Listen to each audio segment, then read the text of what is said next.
Hello students, welcome to Nilgiri YouTube channel. Scope of micro economics గురించి మనం ఇంతకుముందు చెప్పుకున్నాం. ఇది స్కోప్ ఆఫ్ మాక్రో ఎకనామిక్స్. మరి స్కోప్ ఆఫ్ మైక్రో ఎకనామిక్స్ అనేది దేని గురించి ఎక్స్ప్లెయిన్ చేస్తుంది? మెయిన్గా it is explain the pricing theory and factors theory, welfare economics. ఓకేనా, వీటి గురించి ఎక్స్ప్లెయిన్ చేస్తుందని మనం ఎక్స్ప్లెయిన్ చేసుకోవడం అనేది జరిగింది. మరి మాక్రో ఎకనామిక్స్ గురించి ఈరోజు మనం తెలుసుకుందాం. Macro economics it is explain the all our aggregate economical system. సమిష్టి ఆర్థిక వ్యవస్థ గురించి ఇది ఎక్స్ప్లెయిన్ చేయడం అనేది జరుగుతుంది. So macro economics derived from the Greek word. What is that? Macros, which means of large, Microeconomics, it is derived from the Greek word, it is micros, it means small. It is macroeconomics derived from the Greek word, macros means large. ఓకేనా, పెద్ద. అంటే micro economics ఏమో individual units గురించి explain చేస్తే it is explain of individual units. But macro economics it is explain aggregate units. ఓకేనా, సమిష్టి ఆర్థిక వ్యవస్థ గురించి, అగ్రిగేట్ ఎకనామికల్ సిస్టమ్ గురించి ఈ మాక్రో ఎకనామిక్స్ ఎక్స్ప్లెయిన్ చేయడం అనేది జరుగుతుంది. ఓకేనా, macro economics is also known as income and employment theory or aggregate economics. ఓకేనా, aggregate like that. NI means national income, total consumption, total saving and employment. Okay, what is the difference between micro and macro analysis? Once again I explain the micro analysis, not is macroeconomics. Microeconomics is explain all are individual units. Individual means individual pricing, individual wages, individual farms, individual savings, individual consumption, individual.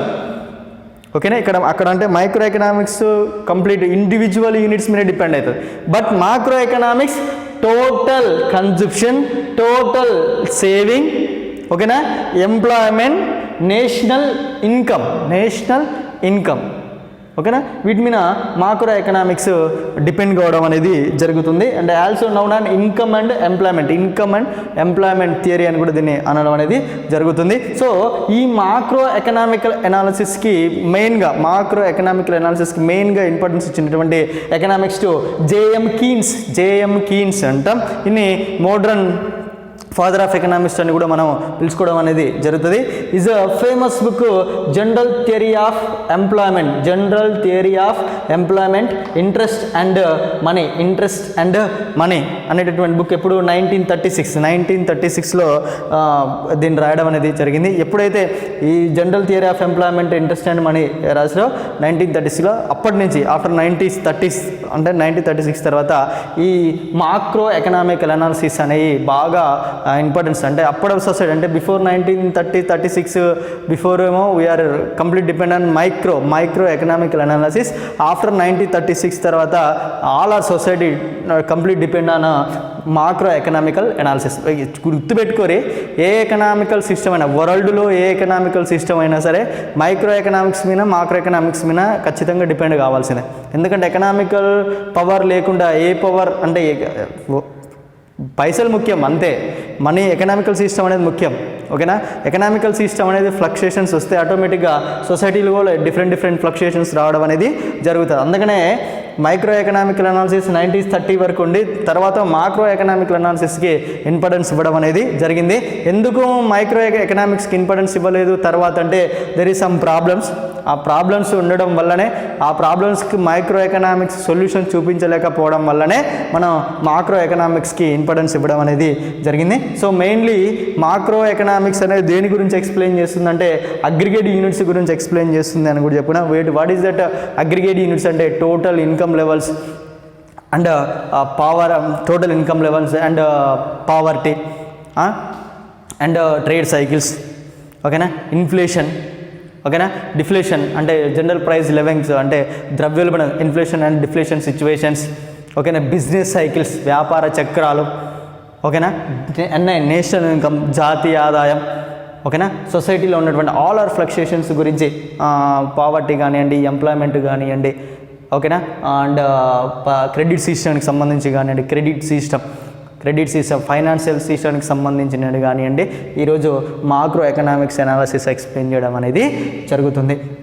So దేనికి importance ఇచ్చిందంటే J M Keynes general theory of employment interest and money అనేటటువంటి సిద్ధాంతం అనేటటువంటి ఒక famous బుక్లో ఇప్పుడు నేను చెప్పినటువంటి ఏది నేషనల్ ఇన్కమ్ కానివ్వండి, టోటల్ కన్సంప్షన్ కానివ్వండి, టోటల్ సేవింగ్స్ కానివ్వండి, ఓకేనా, ప్లానింగ్స్కి సంబంధించి కానివ్వండి, క్రెడిట్ సిస్టమ్కి సంబంధించి కానివ్వండి, ఫైనాన్షియల్ సిస్టమ్కి సంబంధించి కానివ్వండి, ఎంప్లాయ్మెంట్ సిస్టమ్కి సంబంధించి కానివ్వండి, అగ్రిగేట్ యూనిట్స్కి సంబంధించి కానివ్వండి, అగ్రిగేట్ యూనిట్స్ అక్కడ ఇప్పుడు మైక్రో ఎకనామిక్స్కి వచ్చేసరికి డిమాండ్ అంటాం, సప్లై అంటాం, ఇక్కడికి వచ్చేసరికి అగ్రిగేట్ డిమాండ్, అగ్రిగేట్ సప్లై అని పిలుచుకోవడం అనేది జరిగింది. అంటే అగ్రిగేట్ డిమాండ్కి సంబంధించి కానివ్వండి, అగ్రిగేట్ సప్లైకి సంబంధించి, అగ్రిగేట్ ప్రైసింగ్ లెవెల్స్కి సంబంధించి కానివ్వండి, మనం మాక్రో ఎకనామికల్ అనాలిసిస్లో ఎక్స్ప్లెయిన్ చేసుకోవడం అనేది జరుగుతుంది. సో దీనికి సంబంధించినటువంటి టేబుల్ ఒకసారి మనం టేబుల్ ఎక్స్ప్లెయిన్ చేసుకుందాం.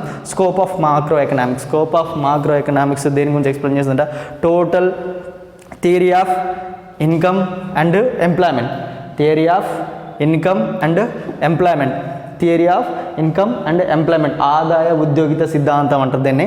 సో ఇన్కమ్ అంటే ఇప్పుడున్నటువంటి సొసైటీలో ఇది అంటే మాక్రో ఎకనామిక్స్ అంటేనే టోటల్ ఎకనామికల్ సిస్టమ్ గురించి ఎక్స్ప్లెయిన్ చేస్తుంది. ఇది ఇండివిజువల్ ఎకనామికల్ సిస్టమ్ గురించి ఎక్స్ప్లెయిన్ చేయదు. మీకు ఆల్రెడీ చెప్పిన ఈ టోటల్ ఎకనామికల్ సిస్టంలో ఇన్కమ్ లెవెల్స్ అనేవి ఏ విధంగా ఉన్నాయి, ఎంప్లాయ్మెంట్ లెవెల్స్ అనేవి ఏ విధంగా ఉన్నాయి, ఎంప్లాయ్మెంట్ లెవెల్ ఎంత ఉంది, ఆ ఎంప్లాయ్మెంట్ లెవెల్కి ఈక్వల్గా ఇన్కమ్ లెవెల్స్ ఎంత ఉన్నాయి, ఇన్కమ్ లెవెల్స్ పెరగడం వల్ల నేషనల్ ఇన్కమ్ అనేది ఎంత పెరిగింది, పర్ క్యాపిటల్ ఇన్కమ్ అనేది ఎంత పెరిగింది, ఇన్వెస్ట్మెంట్ లెవెల్ అనేది ఎంత పెరిగింది, వీటి వల్ల డిమాండ్ అగ్రిగేట్ డిమాండ్ ఎంత ఉంది, అగ్రిగేట్ సప్లై ఎంత ఉంది, ఓకేనా, డెవలప్మెంట్ ఎంత ఉంది అనేది టోటల్గా ఈ theory of income and employment explain చేయడం అనేది జరుగుతుంది. నెక్స్ట్ ఏంటిది theory of general price levels and inflation.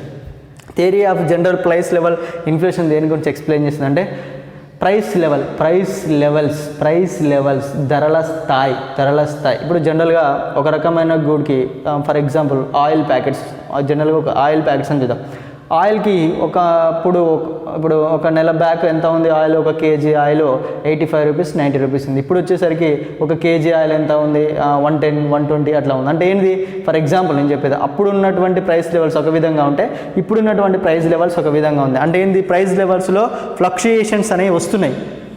అంటే ధరలు ఏమవుతున్నాయి కంప్లీట్గా ఇంక్రీజ్ అవుతున్నాయి. అంటే అలా ఇంక్రీజింగ్ కావడానికి గల రీజన్స్ ఏంటి, అలా ఇంక్రీజింగ్ అయితే not only oil all our goods, అన్ని రకాలైనటువంటి goods, chalk piece, duster, pen, అంటే మిడిల్ క్లాస్ పీపుల్స్ యూజ్ చేసేటటువంటి గూడ్స్ కావచ్చు, lower middle class peoples use చేసేటువంటి గూడ్స్ కావచ్చు, లగ్జరీ పర్సన్స్ యూజ్ చేసేటువంటి గూడ్స్ కావచ్చు, వాటి యొక్క ప్రైస్ లెవెల్స్ పెరగడం వల్ల కంటిన్యూషన్గా పెరగడం వల్ల వచ్చేటటువంటి ప్రాబ్లమ్స్ ఏంటి, అలా ప్రైస్ లెవెల్స్ పెరిగితే ఎవరికి అనుకూలంగా ఉంటుంది, ఎవరికి ప్రతికూలంగా ఉంటుంది, దానివల్ల ఎవరికి ప్రాఫిట్ ఉంటుంది, ఎవరికి లాసెస్ ఉన్నాయి, దాని గురించి కూడా ఈ macro economics general price level theory ద్వారా ఎక్స్ప్లెయిన్ చేయడం అనేది జరుగుతుంది. ఎకనామికల్ గ్రోత్ చూడండి, economical growth it is depend on all our factors ఓకేనా.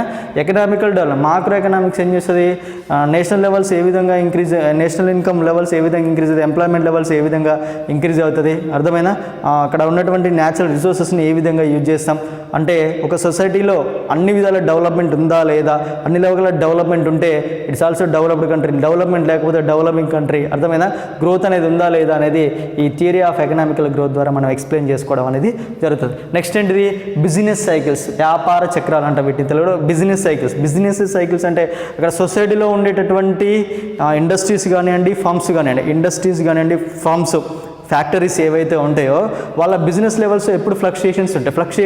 ఎప్పుడైనా ఫ్లక్చుయేషన్స్ ఉండడం అంటే ఏంటి సార్ అంటే చూడండి, బిజినెస్లో ఎప్పుడూ ఒకే రకమైనటువంటి ప్రాఫిట్ రాదు, అర్థమైందా, ఎప్పుడు లాసెస్ కూడా రావు. ఒకప్పుడు ప్రాఫిట్ రావచ్చు, ఒకప్పుడు లాసెస్ రావచ్చు, ఓకేనా. మరి లాసెస్లో ఉన్నప్పుడు మరి ఆ ఒక ఫ్యాక్టరీ కానివ్వండి, ఒక ఇండస్ట్రీ కానివ్వండి, ఒక ఫామ్ కానివ్వండి, ఏ విధమైనటువంటి పాలసీలని, ఏ విధమైనటువంటి విధానాన్ని అక్కడ ప్లే చేయాలి.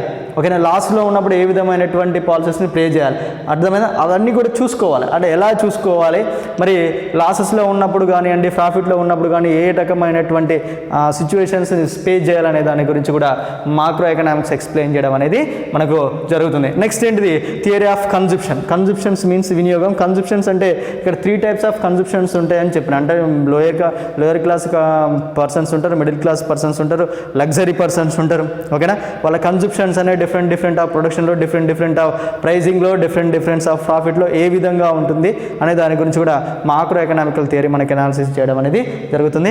Theory of investment. ఇన్వెస్ట్మెంట్ అంటే పెట్టుబడిలో ఇన్వెస్ట్మెంట్ అనేది కూడా one of the main part of macro economics. Investment అనేది కరెక్ట్గా ఉంటేనే ఇక్కడ మనం ఏదైనా చేయగలుగుతాం.